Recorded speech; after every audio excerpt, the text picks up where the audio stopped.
Alrighty, ladies and gentlemen, a little early morning wrestling video there. I was watching the Hall of Fame, wanted to do a video last night, but motherfucking shit wasn't finishing. It was midnight, they were still talking there, so like fuck this, I'll just do the video in the morning. Some quick thoughts on the Hall of Fame there. It's not like I'm gonna review this shit there.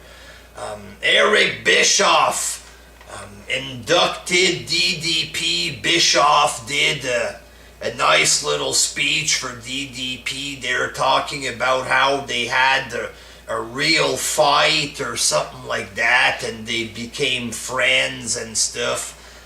And DDP did a nice speech. He talked about Hulk Hogan there. I don't know if it was controversial or not. I don't know if people were sitting there, oh my god, he talked about racist Hogan. I don't know if that's how people felt or if nobody gives a shit anymore. I kinda don't give a fuck anymore, but if y'all still give a fuck, well there you go. They mentioned Hulk Hogan there. DDP talking about how we beat Hogan, stuff like this. We had Jim Cornette doing a nice speech for the Rock and Roll Express. People thought that Cornette was gonna go full mental and start ranting on the company and burying people. You know, it's not like he's gonna do that when he's getting paid to go to the show, you know, but he did a nice little speech there. He can still talk well, Cornette, obviously, on the internet and shit, but he can still talk good in front of the crowd. That might be interesting for a Raw GM, you know. People were talking about Bischoff. You know, Cornette could also still be used to this day, you know, as a manager for a wrestler, or you know, a stable of old school wrestlers or something like that. I don't know. There would be fun to see Cornette back in WWE. Rock and Roll Express did their speech. It was, you know, it was okay, but it was weird at the same time. Ricky Morton seemed a little off. I don't want to make accusations about the guy there.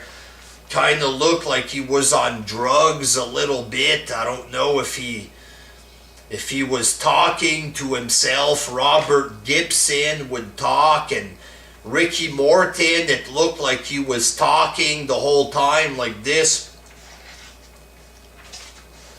But he wasn't talking. It was Robert Gibson talking.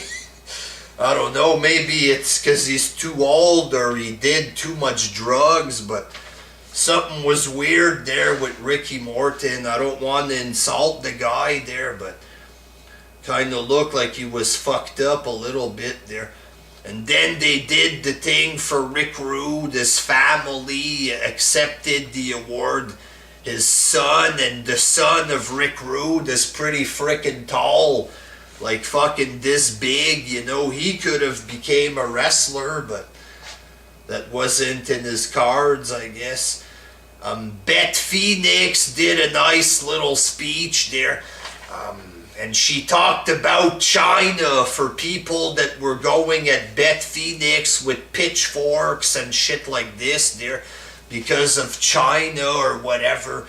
Beth Phoenix actually talked about China, how she was an inspiration for her, stuff like this. She made the point to talk about her, to, you know, to show respect and I guess to satisfy the bloodthirsty assholes out there that were attacking her for nothing, basically. It's not Beth Phoenix's fault that China isn't in the Hall of Fame. That's more of a company thing. It has nothing to do with Beth Phoenix, but she mentioned China, so y'all can put down the pitchforks for now. Teddy Long did a nice speech. the crowd was getting into it when he was doing some of his shtick there. Playa, I'm gonna put JBL in the tag team match or something, and people were getting excited there.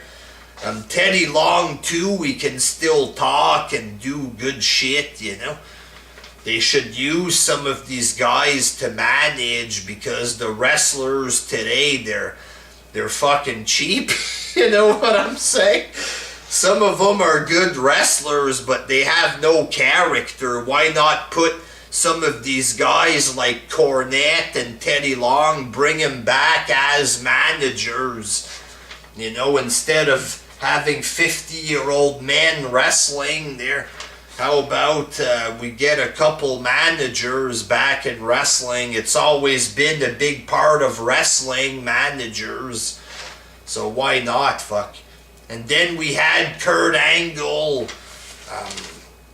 Kurt Angle did a nice speech there, doing some of his jokes and stuff. At the end, he chugged milk, and he had milk all over his suit. I don't know, there looked a bit strange ending the show with your suit full of milk. I know he did that to try to, for comedy purposes there, but just standing there at the end with full of milk on him, I don't know there. I guess it was done for comedy, but the crowd was screaming, "One more match." Angle's like, "Oh, wait a sec, I just got here," or whatever. So hopefully after Raw or Mania, the Raw after Mania, I'm hoping Angle shows up there and wants to fight somebody or something, because obviously he can still wrestle. He's still wrestling on the indies.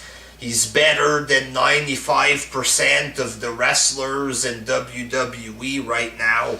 He still has charisma and shit like this, you know. Especially now in the PG world of McMahon.